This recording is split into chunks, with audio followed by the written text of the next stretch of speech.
Chapters 11 and 12 of Her Mother's Secret.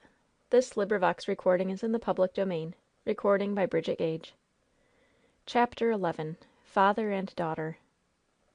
He went to the stables, mounted his cob, and ambled all over his plantation, looking after such work as could only go on at this season of the year: mending of fences, repair of outbuildings, of agricultural implements, and so forth. Then he came back to the house and hung about it in hope of meeting his daughter. At length, about noon, he saw her out on the lawn, warmly clothed in her close fitting brown cloth coat, and her quaint brown beaver poke bonnet tied down tightly, as if for a walk in the wind on this bright, breezy December day. He quickly slipped on his overcoat, snatched his hat and gloves, and hurried after her. He overtook her just as she reached the east gate opening upon the path that led down to the shore. "Where are you going, my pretty maid? Where are you going, my pretty maid?" he sang gayly, as he came up with her. She started, looked around, and recognized her father. "I am going down to the shore, papa," she answered, as prosaically as if he had not sung his question; but he was not put down. "May I go with you, my pretty maid? May I go with you, my pretty maid?" he continued, taking her hand and drawing it through his arm. But she was not to be won to any frivolity, so she replied, gravely: "I should be very glad to have you, papa." "Why so pale and wan, fond lover? Why so pale and wan?" he continued, in a tone of mock gravity. "What is the matter with you to day, papa, dear?" she inquired, uneasily regarding him.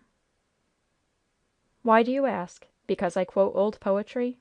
My dear, it is to convince you that I am in excellent humor with all the world, and that you have no cause to complain of me. I do not intend to enact the rôle of a cruel parent, in order to make you a persecuted heroine. I do not even intend to reproach you with your inconstancy, though I do hope it is not going to be a chronic complaint, because it would be embarrassing, for instance, if, while we were in the midst of the preparations for your wedding with Anglesea, young Herriot, the new minister, were to come and beg my indulgence to explain to me how you never really cared for the colonel, but found your salvation depend on your union with him, Herriot. And by the time we have adapted ourselves to the new situation, young Dr. Ingle should solicit a private interview and inform me that you—" "Oh, papa, don't! Don't!" exclaimed the girl, almost surprised into a smile. "Well, I will 'don't' until we get down this hill, which is rather rugged," said Mr. Force, as he passed his daughter, and went before her down the declivity, clearing away the branches of tall bushes that crowded and obstructed the narrow path. When they reached the foot of the hill, he once more gave her his arm, and they walked along the sands toward the north, Mr. Force purposely taking that direction, because it was the opposite one from that which led toward Greenbushes. "Now, my darling," he continued, laying all jokes aside, "I wish to talk to you to day, to assure you that you need not distress yourself, either about my fancied disappointment, or about Le's fancied despair, when he shall hear of your change of mind." "Papa—" "Hear me out, my darling. Hi! Look at that rise of blue necks! If Anglesea were only here with his gun and dogs! He is a famous shot, my dear. Where was I? Oh, I say, as for myself, I am quite satisfied to receive Anglesea as my son in law. He is of noble race. There's a marquisate in the family, though too far removed to do him much good, except in the honor of the connection. He is of moderate fortune, very moderate, but wealth should not be the first consideration, you know. He is a fine, noble, generous, chivalrous fellow, and I like and admire him.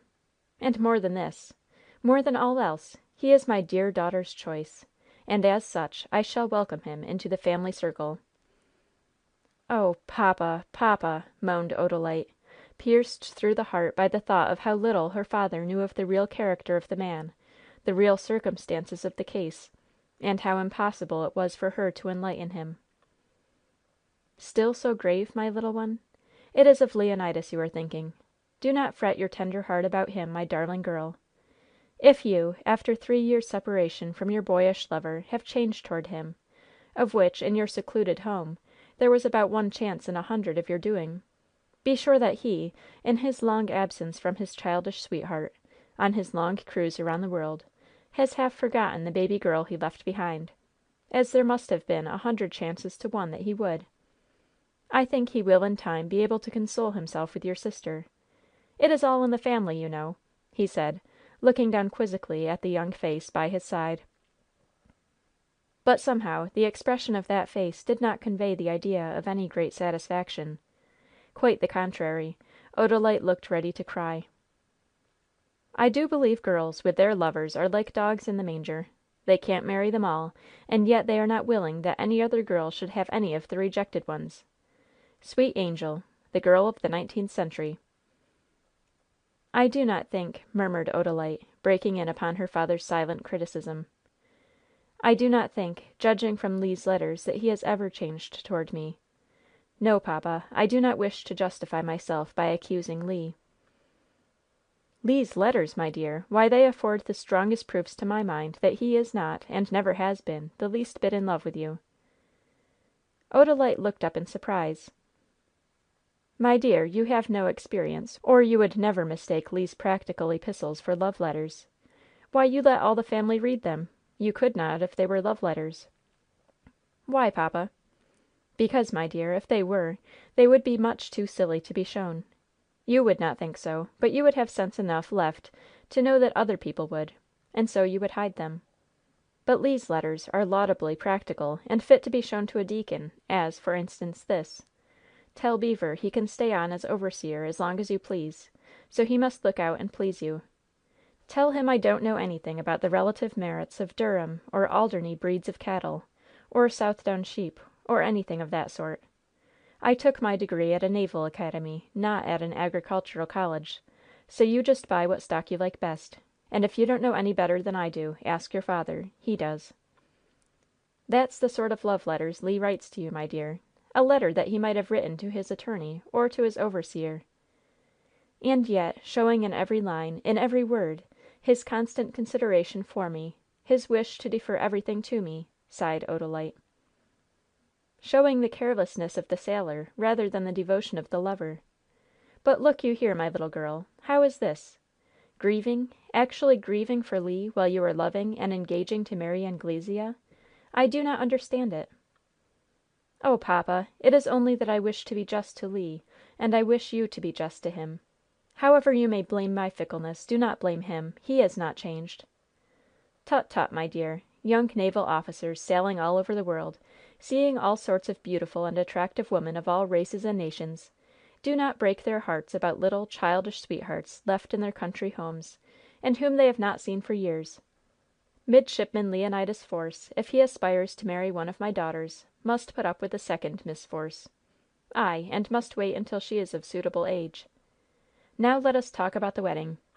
The colonel, he is something like a lover. Wants it to come off as soon as may be, before Christmas, if possible. What do you say, my dear?" inquired the squire, just to divert his daughter's mind from what he considered a morbid and painful compassion for the discarded lover's wrongs.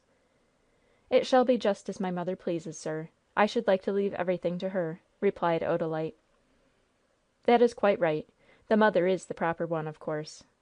Well, talk to her, my precious, and whatever arrangements you two agree upon I shall indorse. It seems to be clouding up. I should not wonder if we were to have snow before night. Shall we turn homeward?" "Yes, if you please, papa." "Oh, look at those wild turkeys! What a splendid chance for a shot, if only I had my fowling piece! Strange that I only have such chances when I have no gun, and consequently no chance at all," laughed the squire, as they turned to go up the hill. They reached the house just as the first fine flakes of snow began to fall.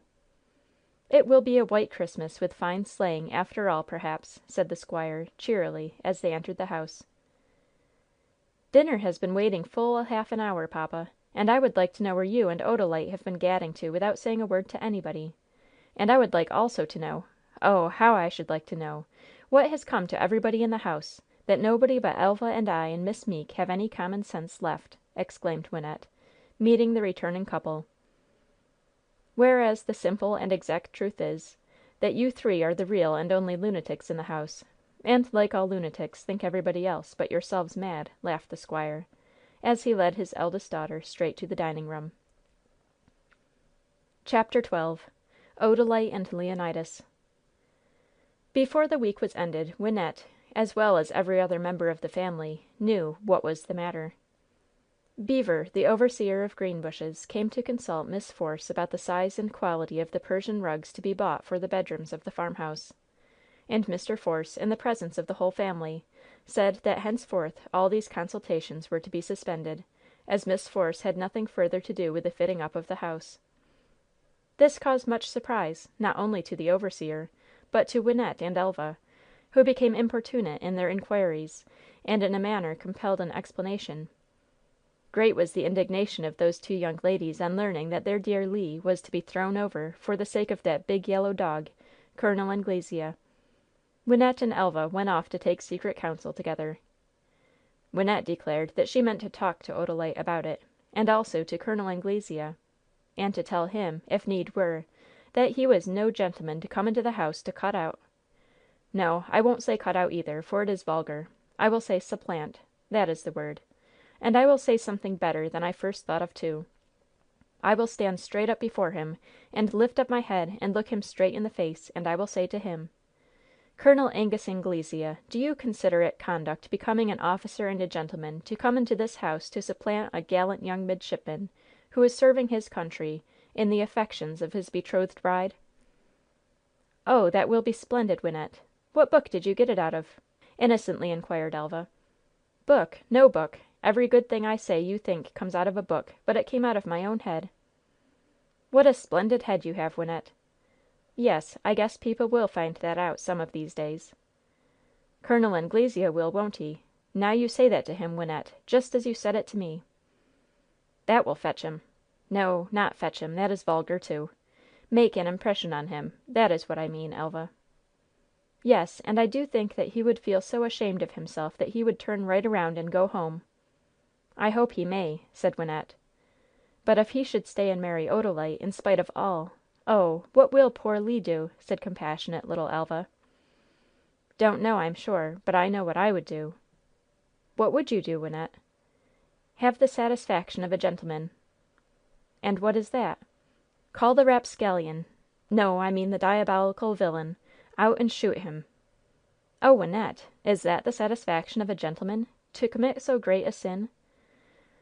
"I'd do it, and face the music afterward. No, I mean I would take the consequences." "Oh, no, you wouldn't, Wynnette. And you must not, for all the world, put such a thing in poor Le's head. He will be in trouble enough when he comes home, poor fellow, to find his sweetheart taken away from him without having oh, I can't speak the dreadful word, Wynnette. Poor Le! I tell you what I'll do, Wynnette." "What?" "Well, if the worst comes to the worst, and that colonel does take Odalite away from Le" "Of course he will take Odalite away from Le. There is not a doubt of it. I shall have the pleasure of speaking my mind to the scalawag I mean the wretch but that is all I shall get. And he will feel ashamed of himself, perhaps, and that is all he will do. He is not a man to give up anything he wants, and he wants Odalite, and he means to have her, the brute. Well, if it comes to that, I tell you what I will do. I will marry poor dear Le myself that is, when I am big enough. I always did like Le." "You marry Le!" exclaimed Wynnette, opening her black eyes to their widest capacity. "Yes, when I am big enough that is, I mean, unless you would take him. That would be ever so much better." "I? Why, I wouldn't have Le Force if every hair on his head was hung with a diamond as big as a hazelnut, and he would give them all to me. No, I thank you." "Well, then, I would. So there now! Not only if he hadn't a diamond to his name, but if he hadn't a hair on his head. Poor Le! Poor dear Le! I do love him so dearly." Wynnette had made no vain boast of bearding the lion. She watched her opportunity, and on the very first occasion on which she found him alone, sitting and reading in the drawing room, she, to use her own expression, "went for him." She stood right up before the great soldier of India, and astonished him by addressing him in the very words she had rehearsed to Elva.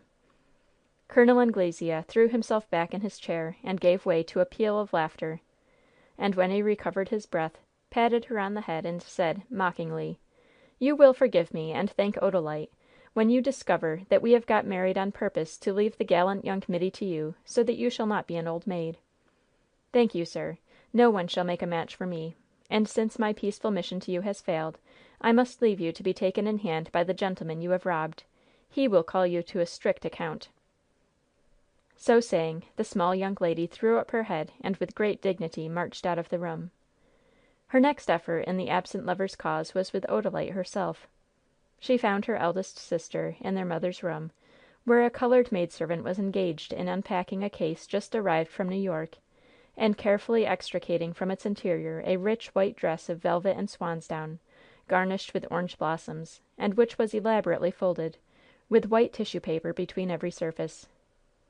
"Be careful, Net. The veil must be somewhere there," said Mrs. Force, who was standing over the case, watching the work. "I reckon it is in this square bandbox at the bottom," suggested the woman. "Get it up very carefully, then."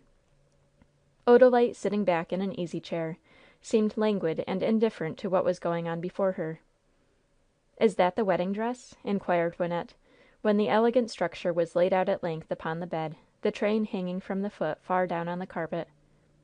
"Yes, that is the wedding dress. What do you think of it? Is it not beautiful?" inquired Mrs. Force, gazing admiringly on the bridal robes. "No, I think it is horrid, perfectly horrid! I wouldn't wear it if I were Odalite!" exclaimed Wynnette, turning her back on the finery, and going straight up to where her sister sat alone in her sadness.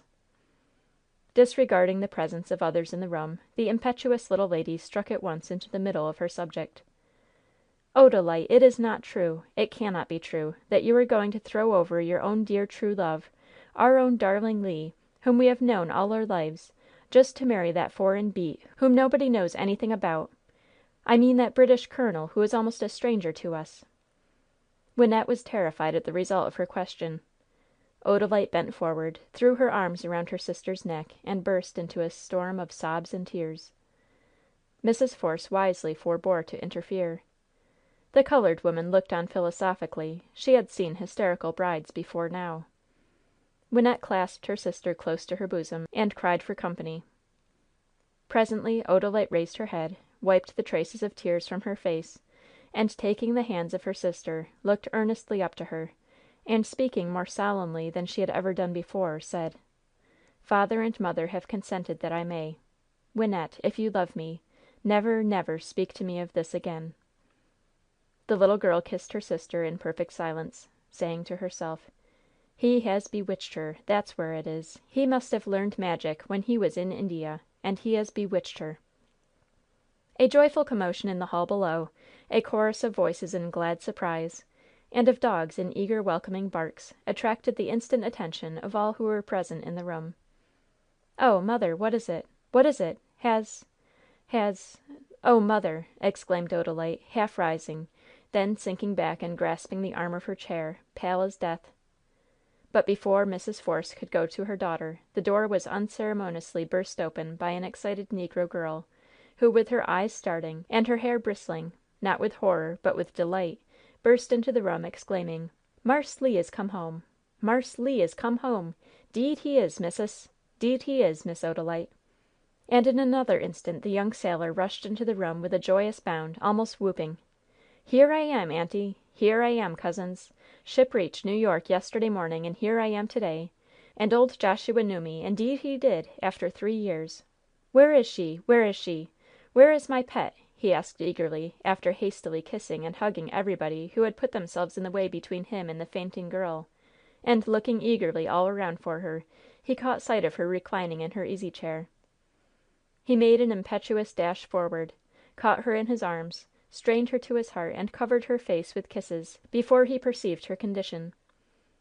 Then he lifted the lifeless form, hurried with it across the room and laid it on the bed, crushing the orange blossoms on the beautiful bridal dress, in careless disregard of everything but his sweetheart, and crying out in dismay: "Oh, aunty, she has fainted! I took her too suddenly by surprise! And oh, my darling has fainted for joy!" CHAPTER XIII.